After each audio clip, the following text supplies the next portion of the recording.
এই ঋণের দায়ে এবং চাকরিচ্যুতির ফলে ওনার অভাব অনটনে উনি পরিবার পরিচালনা করতে পারছেন না, পরিবারের লোকের খাবার দিতে পারছেন না, ছোটো ছোটো দুটো বাচ্চা আছে। এরপর বলছি যে আমাদের যে 10,300-তে এসে শিক্ষকরা ওনার বাড়িতে গেছিলেন আজকে ওনাকে শ্রদ্ধা জানাতে, আর ওই অত্র এলাকার 200 হবে RSS বাহিনী ওখানে গিয়ে হামলা করেছে, ওখানে গিয়ে আমাদের 10,300-তে শিক্ষকদের উপর হামলে পড়েছে। এগুলো কি শুরু হয়েছে আমাদের রাজ্যে? গতকাল আমাদের এক ম্যাডামের বাড়িতে গিয়ে দোকানে গিয়ে ভাঙচুর করেছে, ম্যাডামের হাজব্যান্ডকে মেরেছে, হাসপাতাল হয়েছে, হয়েছে বিভিন্ন স্যারের বাড়িতে, আমাদের গান্ধীগ্রাম এক টিচারের বাড়িতে এইভাবে হয়েছে, উনি চিৎকার করে কাঁদছিলেন। এইভাবে মানে হামলার পর হামলা হচ্ছে। আজকে আমাদের একজন মারা গেছেন শিক্ষক, ওনাকে শ্রদ্ধা জানাতে গেছেন আমাদের শিক্ষকরা, 10,300 দেশের শিক্ষকরা, সেখানে RSS এর 200 বাহিনী গিয়ে হামলে পড়েছে ওদেরকে তাড়া করে প্রাণ বাঁচিয়ে ওরা পালিয়ে এসেছেন। রাজ্যে কি প্রশাসন চলছে? আমাদের নিরাপত্তা কোথায়? আমাদের চাকরি দেবেন বলেছিলেন সরকার, চাকরি না দিয়ে উল্টা মানে নিজেদের লোক হামলে পড়ছে, আক্রমণ শানিত করছে, আক্রমণ করছে। গত 31 তারিখ আপনারা দেখছেন, আমরা একটা চ্যানেলের মাধ্যমে দেখেছি এবং আমরা নিজেরা ছিলাম এখানে কিছু দুষ্কৃতীরা এখানে কি করছিল, হুজ্জুতি করছিল, একদম উচ্ছৃঙ্খল আচরণ করছিল, বাজি ফুটাচ্ছিল, আমাদের এখানে আতঙ্ক ছড়িয়ে পড়েছিল। রাজ্যে কি শুরু হয়েছে? আমাদের কি চাকরির বদলে কি আমাদেরকে মৃত্যু দেবেন? যদি আপনারা মনে করেন আমাদেরকে মৃত্যু দেবেন, তাহলে আমরা তো এখানে আছি, আপনারা এসে পুলিশ বাহিনী দিয়ে আমাদেরকে মেরে ফেলুন না, বা আপনারা আপনাদের যে RSS বাহিনী লেলিয়ে দিচ্ছেন, যারা যাচ্ছে গুন্ডা বাহিনীরা বাড়ি বাড়ি যাচ্ছে, ভাঙচুর করছে, মারছে, তাদেরকে বলুন না আমাদেরকে এসে এখানে টেন্টেই মেরে ফেলতে, তাহলে তো আপনাদের আর স্থায়ী ব্যবস্থা করতে হবে না। এখন আপনারা কথা দিয়েছিলেন যে আমাদেরকে স্থায়ী ব্যবস্থা করতেন, এখন আপনারা কেন এইভাবে চুপ বসে আছেন? আপনারা তো বসে আছেন, আপনারা কোনো কথা বলতে পারছেন না। কৃষক আন্দোলন সেখানে হচ্ছে, সেখানে 5 থেকে 6 বার কথা হয়েছে, সরকার কথা বলেছে, আমরা এখানে 26 দিন হয়েছে, এখন পর্যন্ত আপনাদের কোনো দয়া মায়া হয়নি, বা আপনাদের কানে কোনো যাচ্ছে না কথাবার্তা, বা আপনারা কি চাইছেন এইভাবে সমাধান? আপনারা সমাধান করছেন না, একদিকে বলছেন সমাধান করবেন, এরপরে প্রতিশ্রুতি রাখছেন না, এরপর গুন্ডা বাহিনী ব্যাগ বাহিনী গিয়ে মেলিয়ে দিচ্ছেন, মারছেন, আক্রমণ করছেন। আমরা কি ভাববো? আমরা কি মনে করবো? এইভাবে যদি হয়ে থাকে তাহলে সরকারকে একদম দেওয়া হয়েছে 5 দিনের সময় দেওয়া হয়েছে, আমরা সময় দিতে পারবো না। অনেক সুশৃঙ্খল আন্দোলন হয়েছে, এবার যদি আন্দোলন অন্য পথে যায় সরকার দায়ী থাকবে। সরকারকে 6 তারিখ অবধি ডেডলাইন দেওয়া হয়েছে, সময় দেওয়া হয়েছে, সরকার কী করবে সরকার চিন্তা করবে। এরপর যদি রাজ্যে তো অন্যরকম আন্দোলন শুরু হয়, 10,300 শিক্ষকরা না শুধু সারা রাজ্যের মানুষ সামিল হবে, পরিবার সামিল হবে, এবার যদি অন্যরকম আন্দোলন শুরু হয় সেটা সরকার দায়ী থাকবে। এই জন্য সরকারের কাছে আবারও আবেদন করছি যেন 6 তারিখের মধ্যে আমাদের সঙ্গে কথা বলেন এবং আমাদের সুনির্দিষ্ট একদম ইমিডিয়েট ব্যবস্থা করেন, সরকারি চাকরির ব্যবস্থা করেন, এবং আমাদের আজকে নিয়ে 78 জন শিক্ষককে আমরা হারিয়েছি, সেই পরিবারে যেন ডাইন হার্নেসে একটা করে চাকরি দেন, সেইগুলি আবারও আবেদন করছি। এখনো বলছি আবেদনের কথা বলছি, কিন্তু পরবর্তী সময় আমরা শিক্ষকরা সুশৃঙ্খল আন্দোলন থেকে যদি আমরা অন্য পথে যাই সেটার জন্য দায়ী কিন্তু সরকারকেই নিতে হবে। একটা বিষয় আমি সেটা আমার বলার ইচ্ছা ছিল না। ত্রিপুরা রাজ্যে একটা নতুন করে একটা সংস্কার শুরু হয়েছে, সেটা হলো সতীদাহ প্রথা। আমি আজকে দুঃখের সহিত বলতে যে ম্যাডাম সেটা হয়তো বা মিস্টেক হয়ে গেছে। ত্রিপুরা রাজ্যে আমার জন্মগ্রহণের আগে 45 ইয়ার্স হয়েছে সতীদাহ প্রথা, আমরা বই পুস্তকে পড়েছি। আজকে ত্রিপুরাতে সতীদাহ প্রথা হয়েছে। যিনি সদ্য এই গতকালকে রাত্রে প্রয়াত হয়েছেন আমাদের শ্রদ্ধেয় শিক্ষক উত্তম ত্রিপুরা, ওনার স্ত্রী আজকে যখন ওনার দেহ বাড়িতে সংস্কার করছিল, ক্রিমেশন চলছিল, সেখানে ওনার স্ত্রী গিয়ে ওই ক্রিমেশন গ্রাউন্ডে গিয়ে ওনার নিজেকে বলেছে যে আমি আত্মহত্যা করব। কি ভয়ঙ্কর পরিস্থিতি! কোনোদিন ভাবতে পারছিলাম না ত্রিপুরা রাজ্যে চিতার মধ্যে ঝাঁপ দিয়ে সতীদাহ প্রথার আবার আন্দোলন আমদানি হচ্ছে। এটা ভাবতে অবাক লাগে। আপনারা বিভিন্ন সোশ্যাল মিডিয়াতে দেখতে পাচ্ছেন, আমিও সোশ্যাল মিডিয়াতে দেখতে পেয়েছি। ওনার স্ত্রী সইতে না পেরে উনি আজকে এই সতীদাহ প্রথার মাধ্যমে নিজের জীবনটাকে বলিদান দেওয়ার চেষ্টা করেছিলেন। তার স্বামীর চিতাতে উনি ওনার দেহটাকে জ্বালিয়ে দেওয়ার একটা সিদ্ধান্ত নিয়েছিলেন। কি ভয়ঙ্কর পরিস্থিতি! ওই ব্রিটিশ রাজত্বে ছিল সতীদাহ প্রথা, এখন নতুন করে আমদানি হয়েছে। আমি রাজ্য সরকারের কাছে এই যে চাকরিযুক্ত শিক্ষক হিসেবে একটা আপিল করব, স্যার এই মৃত্যু মিছিলকে আর দীর্ঘায়িত করবেন না, এই সতীদাহর কথা যাতে আর আমাদের দেখতে না হয় সেটা বন্ধ করুন। আবারও ম্যাডাম যেটা বলেছে মানে বিনয়ের সহিত বলবো, যা হারিয়েছি আর হারাতে চাই না। আপনারা অতি শীঘ্রই ব্যবস্থা করুন। পাশাপাশি আরেকটা আবেদন করবো রাজ্যের স্বরাষ্ট্রমন্ত্রীর কাছে। আপনারা শুনেছেন গতকালকে রাত্রে আমাদের এক শিক্ষিকা মটুজি সাহার হাজব্যান্ডের উপরে যে ধরনের কিছু অ্যান্টি সোশিয়াল সমাজ বিরোধীরা ওনার দোকানে সমস্ত জিনিসপত্র লুটপাট করে ভেঙে 40 থেকে 50,000 টাকা লুট করে নিয়েছে। এখন শুনেছি, আমরা কালকে বলেছিলাম 30,000, ওনার স্ত্রী বলছিল 40 থেকে 50,000 টাকা। কি শুরু হয়েছে? গত পরশুদিন ওই মনপুর মহকুমাতে তুলাবাগানে আমাদের শ্রদ্ধেয় শিক্ষক, নাম বলবো না, ওনার বাড়িতে গিয়ে হেডিং কেন যাচ্ছে গণঅবস্থানে? আমাদেরটা কি সরকার বিরোধী গণঅবস্থান?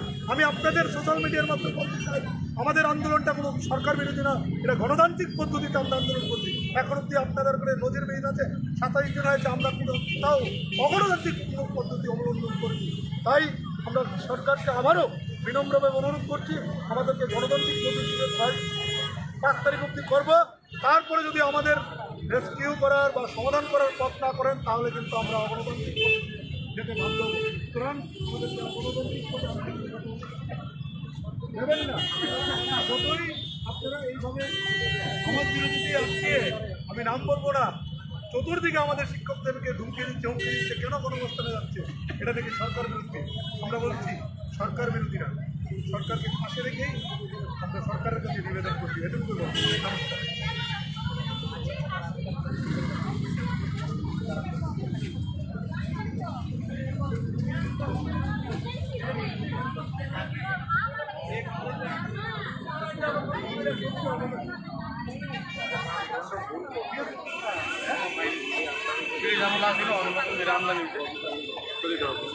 নতুন করে ব্রিটিশ আমল আমদানি করে দিচ্ছি।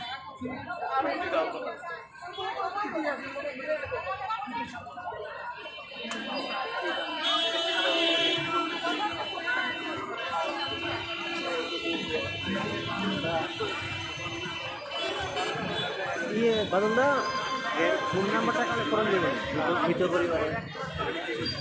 আমার কাছে চাইছিল এখন, আমি কথা না দিয়ে দেখে দেখে এখন না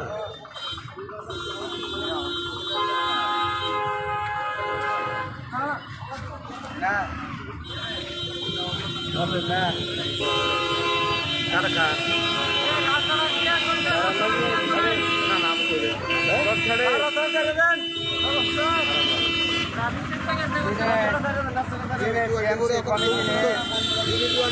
মুম্বাই 27 दिन रमै आकाश गण अवस्थान 27 दिन नि साल चिने लगिने चिने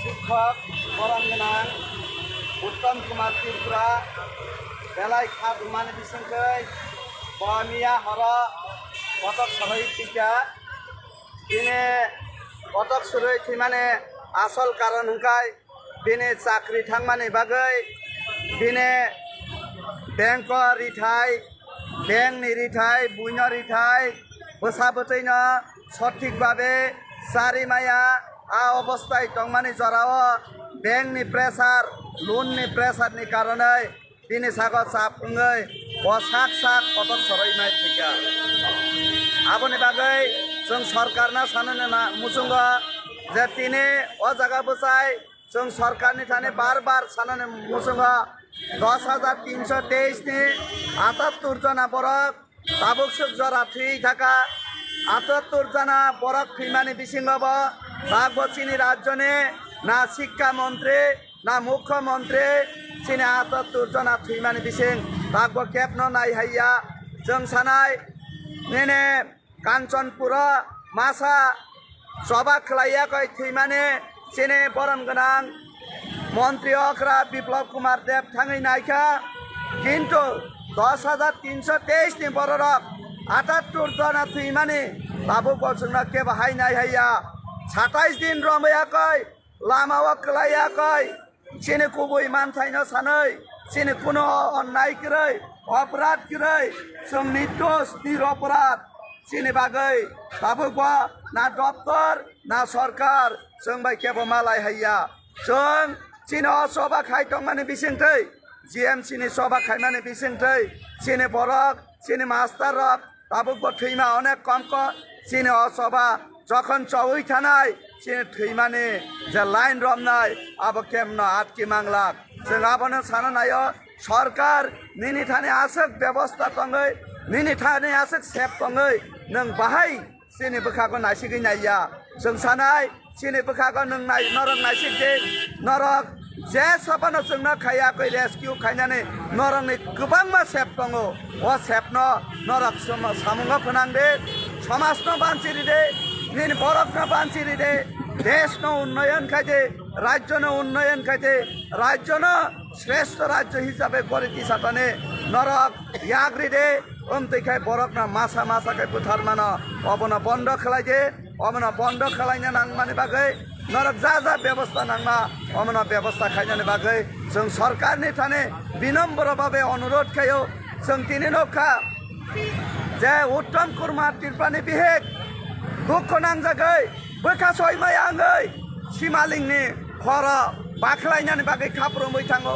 हरिदेव बर्मानि बुमा जखन बुस्ला थि थाङो हरिदेव बर्मानि बुमा निने सिमालिंनि जे कास्टनि खर बाख्लायना बागै बर खाफ्रोम बिफ्रमुंलाय दङ आबने हयते एकमात्र याकाग्रिमानो तिरप्ला हाबां अ तिरप्ला हाबां जुदि नायखाय नरक अवश्य चिनो बिरमान काग्रिमान जों सानाय सरकार नों जाते अ बिरमान सेकाग्रान बागै याग्र माने अबं स्टेप ना हवानै नै जों खाखायो जों हमसक सावैनो सरकारनि थाने देसा रिक्वेस्ट खायो चिनि बागै रेस्किउ खायदे नाम्बार